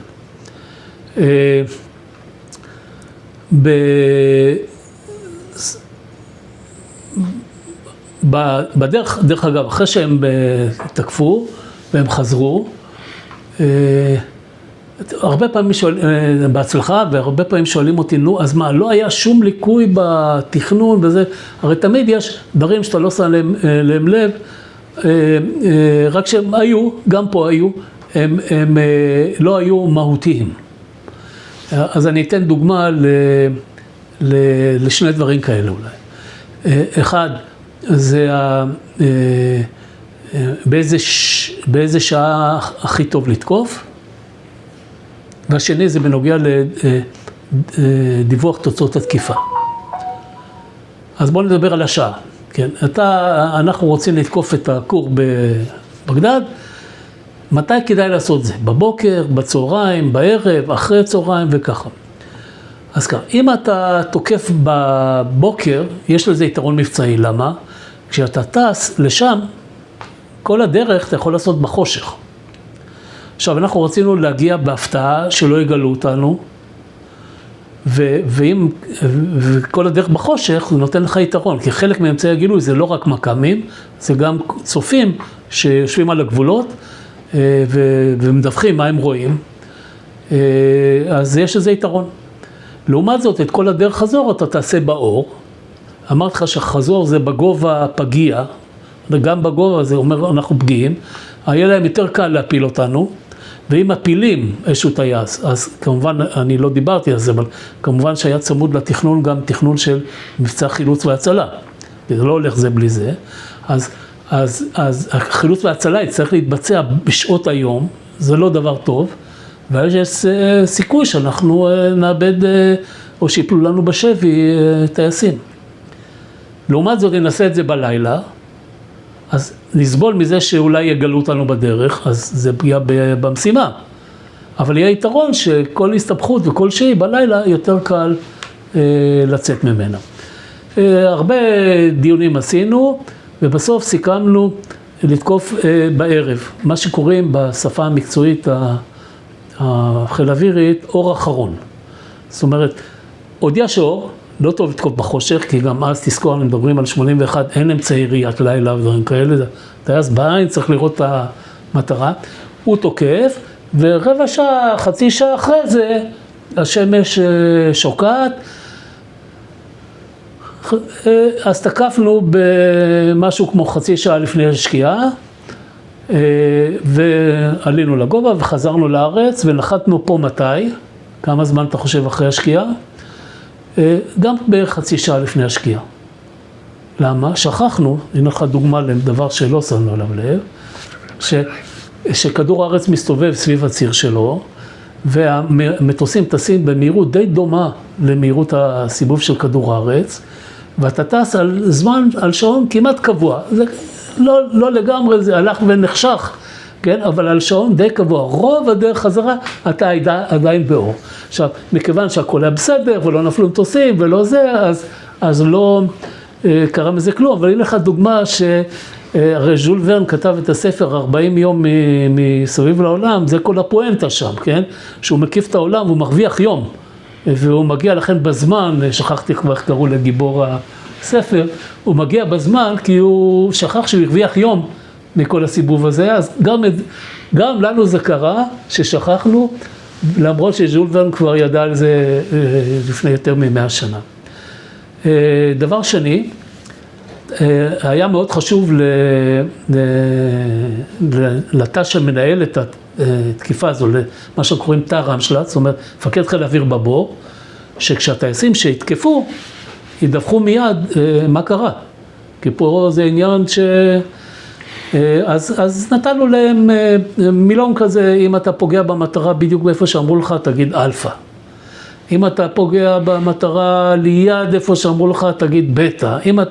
יש כל מיני מילים כאלה, מילות קוד שאתה משחרר באוויר. כמובן כל הטיסה לשם היא בדממה מוחלטת, לא מדברים ולא כלום כדי שלא יעתרו אותנו. אבל אחרי התקיפה אתה יכול, יצאת מהאזור מוגן טילים, אתה עכשיו מתרומם לגובה, תגיד. איפה אתה היית כל זמן? בבור, ליד מחה. כמובן, אני וסחף כמובן, ובבור ליד מחה. היה רמת המתח, שמה ההרגשה האישית שלך הייתה? מתי הרגשת הקלה? רמת מתח, לי זה הלך כמו כצפוי, אני תשאל כל אחד לחוד, אבל באופן כללי היה רמת מתח, במיוחד ברמות הגבוהות שהם בעצם נושאים באחריות, כן, בזה, אבל אני אגיד לך האם זה ניכר על עברי, אני לא הרגשתי בקול שלו, בטון שלו, עברי מדבר שקט תמיד, המשיך לדבר שקט תמיד, לא ראיתי שהמתח בזה, אבל אנחנו יוצאים ואנחנו רוצים לדעת מה קרה לכור, מה זה, אז מחכים, אין דיווח. מחכים עוד קצת, המטוסים עוד באוויר, כן, הכל בדרך, אין דיווח. אז מח"א אומר, תזכיר לקציני השליטה, שמדברים דרך היבאות, תזכירו להם, כן, שאנחנו צריכים לדעת מה קרה. ואז אנחנו שומעים בתקשורת את סלע. איפה סלע? סלע לא היה בבור. זאת אומרת, למרות, אמרתי לך, הוא היה רמ"ח מבצעים, אבל הוא, היה לנו, חוץ מהמטוסים המבצעים, היה לנו גם מטוסים בדרך לכל מיני משימות. למשל, אחד מהם שיהיה ממסר. כשהטייסים מדווחים, כן, אז הם באו, מפציצים, הם בגובה נמוך, משדרים דיווח, הוא לא מגיע לפה.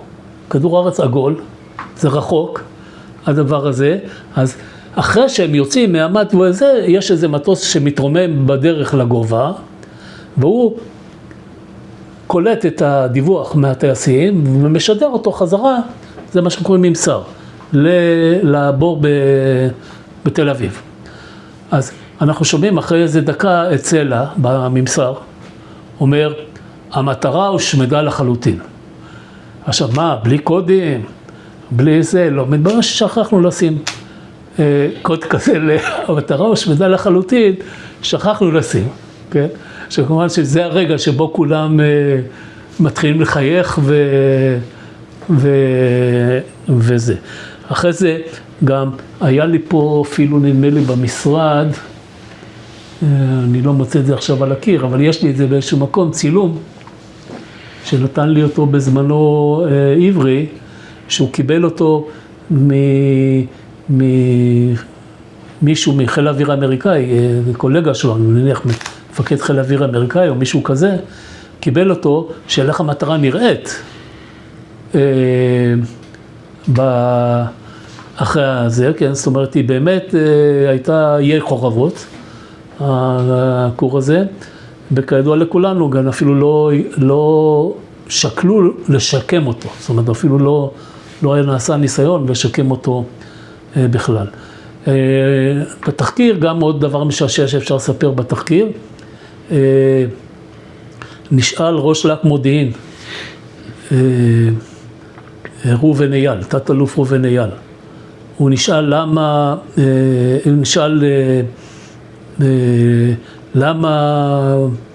נשאל על ידי מישהו, אולי הרמטכ"ל, אני לא זוכר, מישהו בתחקיר, כן? איך זה שלא ירו עלינו טילים וזה, אז הוא אמר, סיפר את הסיפור שאני סיפרתי אותו פה, כן? שעשינו חישוב, מאיזה זווית לבוא, מאיזה זה לבוא, ככה וזה. ובעצם אנחנו ניצלנו סוג של, תקרא לזה טעות, בתכנון העיראקי של איפה הם מציבים את הטילים. זה לא טעות, כי לא היה להם את השקפי חקר ביצועים האלה שאנחנו חישבנו ושאיתם תכננו את הזה, אבל אם אתה חושב על זה בגדול, הם לא הציבו את זה, נגיד אם היה להם את השקף הזה ביד, היו יכולים לראות שיש זוויות מסוימות שאם אתה מגיע לתקוף את הזה, כל חטיבת S6 כולה לא מסוגלת לפגוע במטוסים, לא מסוגלת, פיזית, כן? ולכן היה לנו גם ביטחון גבוה, ששאלת אותי מקודם על שיפגעו או לא ייפגעו. עדיין יש את הנ"מ והטילי כתף על החומה, כמו שסיפרנו. סוללה. אבל היה לנו ביטחון גבוה שמהטילים לא ייפגעו. אז בעקבות התקיפה הזאת, העיראקים, אני לא זוכר אם הדיחו או הוציאו להורג, אני חושב אפילו, את מפקד חטיבת ה-S6, על כישלון בהגנה של נכס לאומי, כן? וראובן אייל, בן אדם עם חוש הומור בכלל, אמר, אני זוכר בתחקיר, כן? שזה דווקא די מצייר אותו, שהוציאו אותו להורג את מפקד חטיבת ה-S6, כי כאלה, כמוהו, אנחנו צריכים שיהיה להם הרבה, ולא שיפטרו מהם.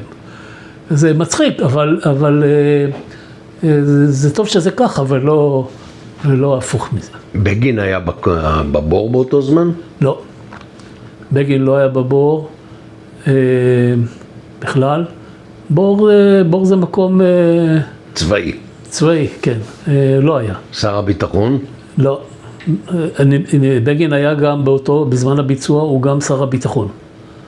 בגין הוא גם ראש הממשלה וגם שר הביטחון, כמובן שאם היה אומר שהוא רוצה לבוא וזה, אבל זה לא היה נורמות אז, כן? זה היום, אני רואה בכל התמונות בעיתונים וזה, אתה רואה, אני אף פעם לא מבין מה הוא עושה שם. אבל זה מתאים למלחמה שלא ברור מה המטרה שלה, ולא למבצע שכל אחד יודע, כן, בדיוק מה המטרה ומה זה נקרא הצלחה ומה זה נקרא כישלון בהשגת המשימה.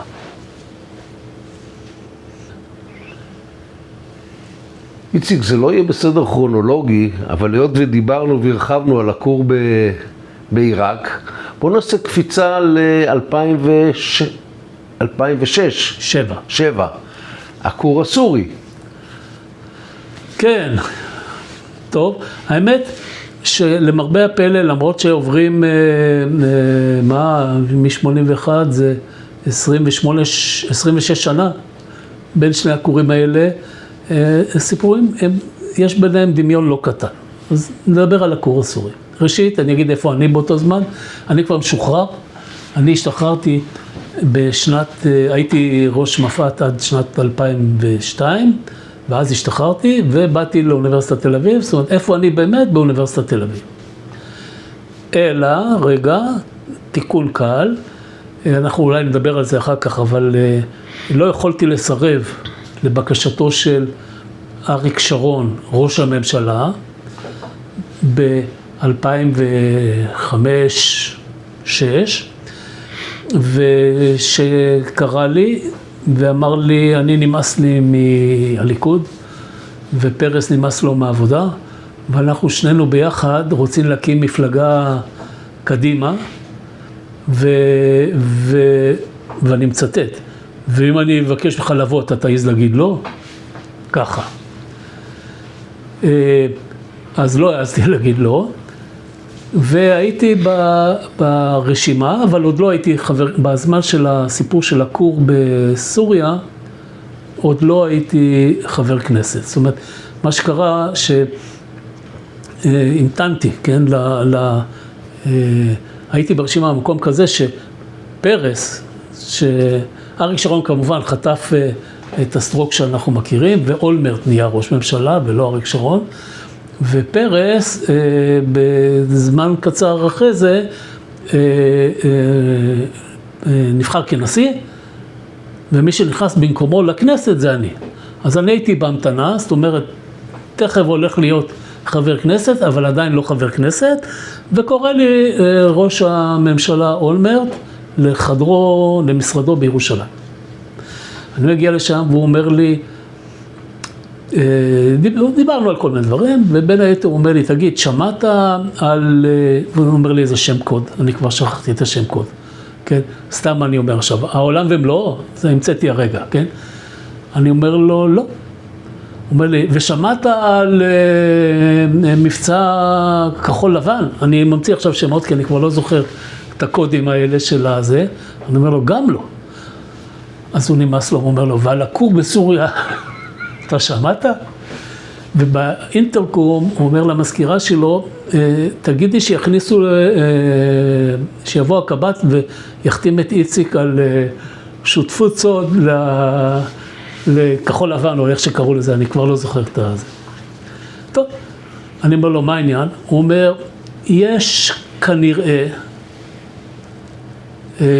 כור חדש, לא הוא העיראקי שאתה מכיר, שבונים אותו בסוריה, זה עוד לא ברור אם זה ככה או לא, יש ויכוח במודיעין. אבל כנראה שכן, אנחנו הקמנו צוות אדום של אנשי מקצוע מודיעינים, שהם עכשיו לא משרתים במודיעין, והם בדקו את החומר, והם אומרים שזה כור שהצפון קוריאנים מכרו לסורים, והכור הזה הוא עכשיו בבנייה. באזור דיר אזור, זה צפון סוריה, לא רחוק מהפרת. הוא בבנייה, ויש לנו מחשבות להפציץ אותו, זה שם המבצע, והחתימו אותי על כל הניירות. יש לנו מחשבות להפציץ אותו, ויש ויכוח גדול אצלנו. אז אני רוצה לשמוע את דעתך. דיברתי עם ראש המוסד, הוא מחכה לך. עכשיו הוא מחכה לך, שיחה בירושלים, אבל ראש המוסד מחכה לך במוסד ליד תל אביב.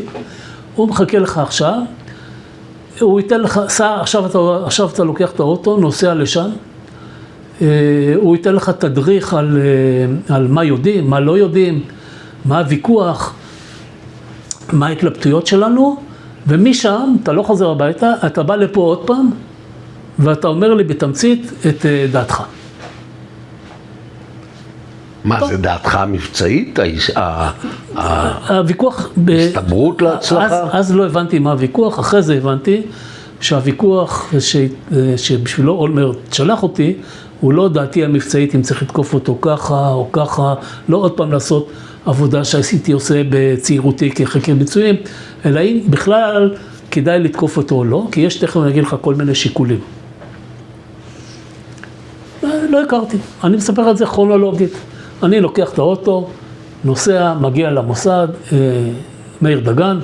דגן ואני היינו ביחד אלופים במטה הכללי במקביל, כן? התחברנו אפילו, היה לנו שפה משותפת. זה כמובן לפני שהוא פרש מצה"ל ולפני שהוא נהיה ראש המוסד. ומאיר דגן נותן לי איזו סקירה כללית, אומר לי, עשינו צוות אדום, אם אתה תרצה, אם אתה רוצה, אני אבקש שיתנו לך לקרוא את הדוח שלהם. עמד בראש הצוות הזה יעקב עמידרור. והגענו למסקנה שבעקבות גם מודיעין עכשווי שהתקבל זה לאחרונה, ממש שמנו עליו את היד. דרך אגב, היום כבר אפשר להגיד, מאמצעי נקרא לו סייבר, זאת אומרת לא מודיעין, אתה יודע, סוכן מוסד באיזשהו מקום באיזה אמצעי סייבר. והצוות האדום הזה שעמד בראשו אלוף במילואים יעקב עמידרור, הגיע למסקנה שזה ללא ספק קור שהצפון קוריאנים מכרו לזה, הוא בבנייה, הוא אמור בעוד כמה חודשים, אני לא זוכר כמה, אבל לא הרבה. יש כבר הביאו את האורניום, ששמים בקור הזה, בשביל לעשות ממנו פלוטוניום, כבר הביאו אותו שם על האזור, ובעוד כמה חודשים הכניסו אותו, ואם צריך לתקוף זה ממש בחודשים הקרובים, כי אחרי זה קור שהוא פעיל, שאתה תוקף אותו, זה כבר מתחיל להיות זיהום רדיואקטיבי, וסיפורים שלא כדאי להתעסק איתם, וזה נדון בממשלה, ושולח אותי, נדמה לי הייתה אז רמ"ח מחקר של המוסד, סימה שיין, שולח אותי אליה במוסד, בזה, עכשיו, כן, במקום, הייתה קצין שהיה פעם פקוד שלי בלמדן, בלהק מודיעין אוויר, אנחנו רמ"ח מחקר מודיעין אוויר הייתי, אז הוא היה פקוד שלי, עוד נדבר על זה, והוא מראה לי ממש את הסרטוטים, את הזה ואת כל ככה, הוא מראה לי ואני משתכנע שהעמידרור צודק, זאת אומרת זה אכן אין בזה הרבה ספקות, והיא מסבירה לי סימה יותר את הרקע הכללי מה מתלבטים, ככה. ראשית, עוד פעם, כמו ב-80, חושבים על או פשיקצת קומנדו, או הפצצה מהאוויר, או שיטות אחרות שלא הזכרתי אז וגם עכשיו אני לא אזכיר כי הם עלו עוד פעם, ועוד אפשר אולי יום אחד לעשות אותם, דווקא דגן בעד השיטות האחרות, או כל מיני כאלה דברים לזה, והחשש הגדול של כולם, כל המתדיינים בסוגיה הזאת, ולכן גם אולמרט קשה לו להחליט, זה האם בתגובה להפצצה הזאת, סוריה יכולה לפתוח במלחמה נגד ישראל. אני מזכיר שאנחנו מדברים על 2007, מצרים, ירדן בשלום עם ישראל, סוריה נשארה האויב האקטיבי היחידי, אבל זה סוריה של חאפז אסד האבא, כן? שכוחה במותניה, ויכולה בתגובה או להכריז מלחמה על ישראל, או לעשות משהו גדול וכואב מאוד, פי 100 יותר ממה שיכולים החמאס לעשות, שראינו שגם הם לא קטלו קנים ב-7 לאוקטובר. אז אנחנו מתכוונים להזהיר את הסורים, ככה מספרת לי, אחרי התקיפה אנחנו מתכוונים להזהיר את הסורים, שאם הם חושבים שאנחנו לא מוכנים, ושהם יכולים לתקוף לנו וזה, אנחנו נראה להם איפה הדג עושה צרחה, יש לנו רשימה של מנהיגי מדינות, לא נעשה את זה לפני התקיפה כמובן, כי אז התקיפה צריכה להיות בהפתעה. יש לנו רשימה של מנהיגי מדינות שנפנה אליהם, שחילקנו תפקידים. אולמרט הוא ראש הממשלה, הוא חבר של, אני לא זוכר מי אמרה לי, ושר הביטחון אהוד ברק הוא חבר של מנהיגי מדינות. אז כל אחד יתקשר לחבר שלו ויגיד לו עכשיו, תגיד לאסד שדמו בראשו אם הוא בזה, הכל בשביל, כי הסוגיה העיקרית שמפריעה לדבר הזה היא סוגיית הפתיחה במלחמה הסורית.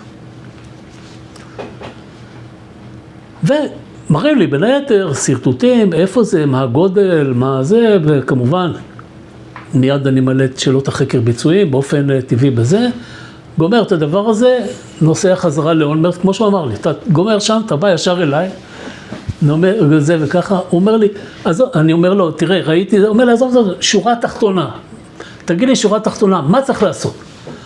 אז אני אמרתי לו, חשבתי על זה גם בנסיעה, כן, לדעתי, אני אגיד לך לשורה התחתונה שני דברים. אחד, אנחנו צריכים לתקוף את זה, ושניים, אנחנו ולא אמריקאים.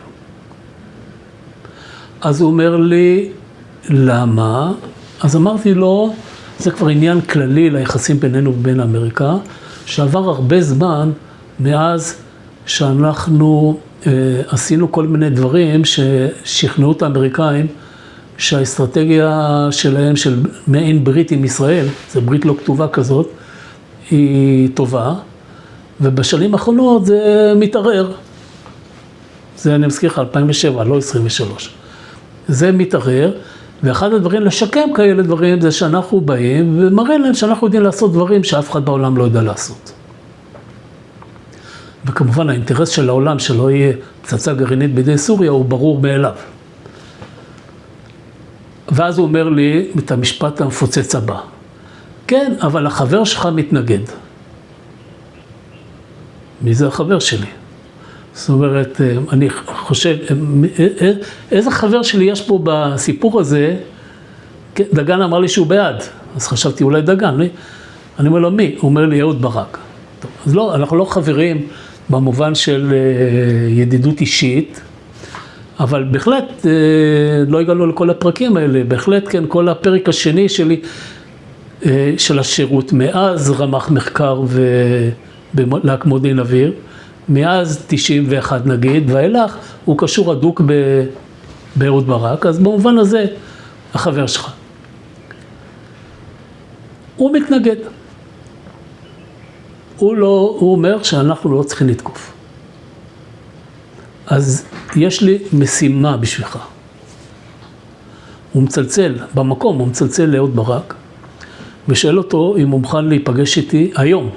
הכל צריך להיות היום, כן, בזה.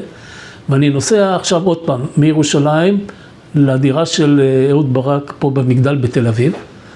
נוסע אליו בדירה, מגיע לדירה, ולהבין למה הוא מתנגד. הוא אומר לי, דבר איתו, תסביר לו את העמדה שלך ונראה מה יהיה. ככה זה מתחיל. ואז הוא אומר לי, אהוד, אני לא מתנגד. הסורים אסור שיהיה להם קור וזה, אבל אני מיניתי צוות של אנשים שבעיניי אנשים נבונים, מנוסים וחכמים. כמו שאני מכיר אותך, גם בעיניך, הוא צדק, הם אנשים מנוסים, חכמים ונבונים. מזכיר לי את השמות. האלוף במילואים דוד עברי, האלוף במילואים עמוס ירון, שהיה מנכ"ל משרד הביטחון כשאני הייתי ראש מפת מכיר אותו היטב, הוא באמת הבן אדם חכם, מנוסה ונבון. והאלוף, רב אלוף במילואים, אמנון ליפקין שחק, שהיה רמטכ"ל, שהיה ראש אמ"ן בזמן שאני הייתי רמ"ח מחקר, ואנחנו הכרנו באופן אישי הדוק,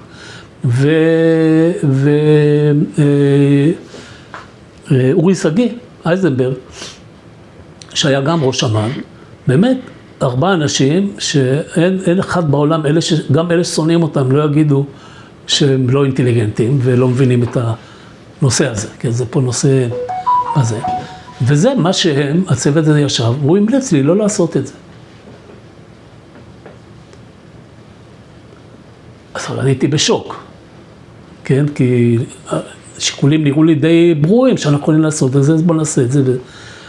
למה לא זה? האם אתה מרשה לי? אני אומר לא, ותתן הנחיה בבקשה, שאני אפגש איתם ואדבר איתם. אז הוא אמר כן, אז נפגשתי איתם. ואז עברי אמר לי, אני לא נגד חס וחלילה, אני נגד עכשיו. אתה יודע, שזה עד שזה מגיע לאיזה שר או ביטחון או זה נהיה כאילו נגד, אבל זה לא נגד. אני נגד עכשיו. עכשיו, כל הדו-שיח הזה שאני מספר לך, הוא משהו כמו ספטמבר, כן, שקורא לי, אני לא זוכר בדיוק את זה, אבל סוף הקיץ, ועכשיו הולך להיות חורף, ויש סיכוי סביר שסוריה תפתח בפעולה רחבת היקף מול ישראל, ובחורף זה לא טוב לנו. אז אנחנו נדחה את זה אבל רגע, אבל אמרו שיש סיכוי שהכור יהיה פעיל, ואז זה בזה, כן, אבל הוא נמצא בדיר אזור, זה אזור מאוד מבודד בסוריה, כן? וגם אם יהיה משם איזה דליפה ומזה, זה לא יהיה איזה אסון המוני שירגו אנשים מדליפות וכאלה, קרינה וכך הלאה. ולכן אני בעד שנלך לזה בצורה מסודרת, גם הוא נדמה לי היה בעד שתאמו את זה עם האמריקה.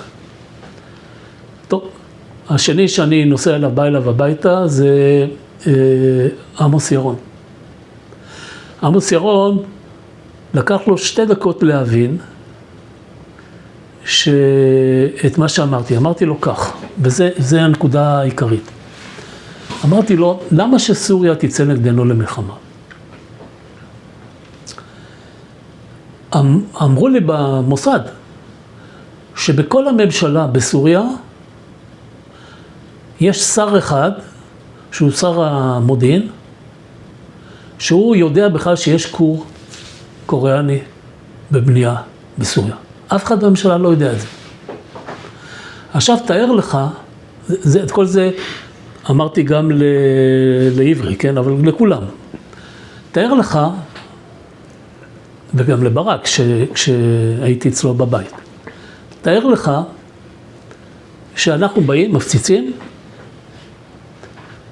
ואז אסד מכנס את ממשלתו ואומר, היהודים הפציצו לנו את הכור בדיר אזור, ולכן עכשיו אנחנו יוצאים נגדם למבצע גדול או למלחמה. סלח לי, אדוני הנשיא, איזה כור אתה מדבר? אף אחד מהם לא יודע שיש בך כזה דבר.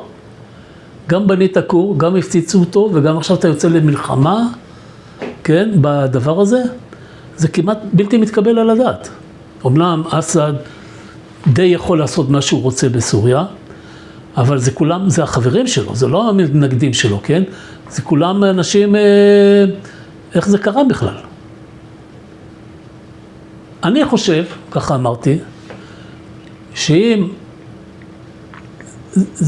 יש לזה סיכוי שאנחנו נעשה את זה ולא ייוודע בכלל בעולם.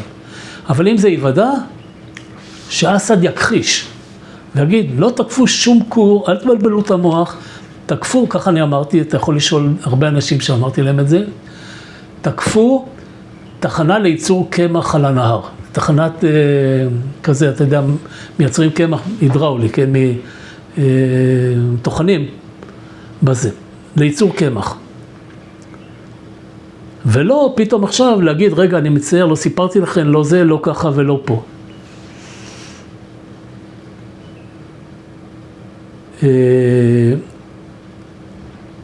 עמוס לפני שבועיים אמר לי, הוא לא אמר לי את זה אז, אבל לפני שבועיים הוא אמר לי, שהוא השתכנע נורא מהר ממני, גם בגלל שהוא הבין שעכשיו אולמרט שולח אותי, שולח וזה וככה, אז עוד רגע כל העולם ידע מזה. ואם כל העולם ידע מזה, אז ילך לעיתונות, ילך לזה, לא נוכל לתקוף בהפתעה יותר. כן?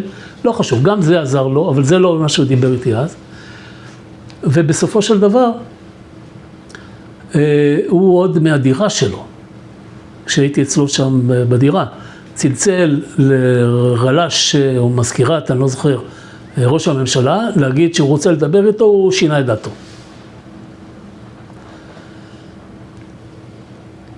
נפגשתי עם אורי אייזנברג. אורי אייזנברג, הוא היה אז די בעומק של תהליך של לעשות שלום עם סוריה. זה לא סתם רעיון, תהליך שכבר היה לו ניצנים, כמו שאנחנו כולנו יודעים, אחרי זה לא הצליח כל כך כשברק היה ראש ממשלה, כן? בשל יותר. היה לו בזה, וזה, הוא נראה לו שזה יפגע בתהליך הזה בצורה בלתי ניתנת לתקנה, והוא היה נגד. וגם לא עזר מה שאני אמרתי לו, הוא נשאר נגד. וכשצלצלתי לליפקין, אמרו ליפקין שחק בשביל להגיד לו מה זה, אז הוא אומר לי, אני כבר שמעתי לא זוכר מי הוא אמר לי, מעמוס ירון אני חושב, כבר שמעתי את זה, אני חושב שאתה צודק. ולא דיברתי איתו יותר כלום, כי הוא זה, ובקיצור הם שינו דעתם, הוועדה. כן? הם שינו את דעתם, וחזרתי עם זה לברק. ואמרתי לו, הנה זה בככה ופה, ובינתיים, רק לפני שהלכתי אליהם, באישורו של שר הביטחון, נפגשתי עם ראש אמ"ן ומפקד חיל האוויר, והרמטכ"ל, וכל אלה, לפני שאני מנסה לגלגל פה משהו, שאני יודע מה אני מגלגל. וניסיתי לשנות את הכיוון באופן כללי, שבמקום לעשות משהו גדול ורואה שאי אפשר להסתיר אותו, שנעשה משהו קטן, דומה לכור ההוא בבגדד, מינימום של מטוסים, מבחינת חקר ביצועים זה אפשרי. אז זה אומר, אבל למשל לא מטפלים קודם בהגנה אווירית, נשאלתי קודם אם חשבנו על זה או לא. גם פה הייתה פקודה שכבר התאמנו עליה, של באים, מטפלים בהגנה אווירית, מחסלים אותה, ואז באים ותוקפים את הכור. ובמקום זה בוא נעשה משהו בסגנון ההוא של אז. אז היה לי גם שיחה עם מפקד חיל האוויר. מפקד חיל האוויר, אני לא יודע אם בגללי הוא השתכנע, או שהוא גם חשב על זה בכלל בעצמו, ורק היה צריך קצת עזרה בחוץ. שקדי, מפקד חיל האוויר אליעזר שקדי, וזה הוסב לפקודה קטנה דומה להיא. המבצע עצמו, פקודה הזה. כמו שאתה יודע, זה בוצע, זה הושמד, צלצל אליי אהוד ברק ואמר לי, טעית בגדול. סליחה, זה הושמד, ושום תגובה מהממשלה הסורית. שום תגובה. עברו איזה, לא זוכר איזה שבועיים, או אני לא זוכר כמה זמן עבר, אנחנו עשינו טעות אחת פה, אמרתי לך, בכל תכנון עושים איזה טעות, הייתה איזה טעות אחת שאת המחלים הנתיקים, החדירה לסוריה הייתה מהגבול הצפוני שלה בדרום טורקיה. החדירה לאזור הזה של ההתקפה. את הנחלים הנתיקים של המטוסים הם השליחו בטורקיה, והטורקים שגילו את המחלים הנתיקים הישראלים, חיברו את זה לזה, והם הודיעו, הטורקים הודיעו, כן? לא הסורים, הטורקים הודיעו שישראל עברה ותקפה מטרה בדיר אזור. אז התחילו להגיד, רגע, דיר אזור, כור, זה, התחילו שמועות בזה, ואסד יצא בהצהרה. לא תקפו שום כור, תקפו חוות תרנגולות. התקשר אליי ברק ואומר לי, טעית. אתה אמרת יצור קמח, תחנה, אני לא צוחק, אני מספר לך סיפור אמיתי. תחנה לייצור קמח, לא. אסד הודיע עכשיו שתקפו חווה לייצור ביצים או משהו כזה, או חוות תרנגולות. חיל האוויר הישראלי תקף. אז זה הסיפור ההוא, תוך איזה חודש, חודשיים אחרי זה, משהו כזה, פרס נהיה נשיא ונהייתי חבר כנסת, וזה כבר סיפור אחר. איציק, תעשה לי השוואה בין שני הכורים האלה מבחינת התקיפה, מבחינת התכנון, התקיפה. אני לא יודע לעשות השוואה, אני אגיד לך ככה. ראשית, התכנון עצמו בוצע כרגיל על ידי צוות תכנון במחלקת מבצעים של חיל האוויר עם חקר ביצועים, התכנון של הכור השני. וזה כבר, בזה אני אפילו לא שותף סוד, כן, הייתי לדבר הזה. אז מצד שני, זה דומה, מה זה דומה? שזה מבנה קטן שתוקף רק את המטרה, עושים את כל החישובים כמו שצריך, שלא ניפגע בכלל ושנפגע בזה, ושני הדברים האלה צלחו. קצת יותר קל מבחינת הטווח, וקצת יותר קל מבחינת מ-81 ועד 2007, זה 26 שנה, אז יש יותר טכנולוגיה, גם לדיוק בפגיעה, גם ללוחמה נגד הסולות טילי קרקע אוויר, שאתה לא חייב להשמיד אותם, אתה יכול להטות אותם ולחסום אותם, אז קצת יותר קל מהבחינה הזאת, אבל הסוגיות האחרות דומות. זאת אומרת, זה יצית מלחמה, כמו שחשבנו שם זה בזה. אמריקאים, כן, יקבלו את זה בהבנה, לא יקבלו את זה בהבנה, עד כמה שאני זוכר, הם די כעסו בסוף, האמריקאים, כן? לא שהם הטילו וטו, אבל הם די כעסו על הדבר הזה. כל מיני סוגיות כאלה, כל כזאת בעיה היא לא רק, הנה מטרה, הנה מטוסים, תגיד לי איך אני משמיד אותה. יש לה הקשר כללי, המצב הגיאוסטרטגי של ישראל במזרח תיכון, הברית שלה עם כל מיני מדינות, איך זה ישפיע על הצופים מבחוץ, על הצופים מן הצד. מצד אחד זה מגדיל את ההרתעה, גם המבצע הוא, גם המבצע הזה, מגדילים שתיהם את ההרתעה. מצד שני, זה צעדים התקפיים, מגדילים את התדמית של ישראל כמדינה שקודם כל היא תוקפת, אחר כך היא חושבת או משהו כזה, מרחיק יותר את ההסכמים שאפשר אולי לעשות עם המדינות סביבנו. כל הדברים האלה היו במוקד הדיון, כן? מוקד הדיון. דווקא הצד המקצועי יותר סומכים על חיל האוויר. זה לא משנה עכשיו, זה חקר ביצועים או לא חקר ביצועים, שבסוף בא מפקד חיל האוויר ואומר, אני חושב שאנחנו, לפי החישובים, נעשה את זה בהצלחה גבוהה מאוד, באחוז עבודות קטן מאוד, אם בכלל. תמיד יכול, כל אחד מבוגר מספיק יודע שיכול לקרות משהו שהוא לא בחישובים. בדברים האלה, סומכים על מפקד חיל האוויר, מהבחינות האלה זה היה דומה. איציק, שמענו היום, לא בסדר כרונולוגי, התחלנו עם הכור בעיראק ב-81, אז עברנו לכור בסוריה ב-2007, ובמפגש הבא נמשיך בסדר הכרונולוגי של חייך. אז אני רוצה להודות לך על הדברים עד כאן. תודה לך.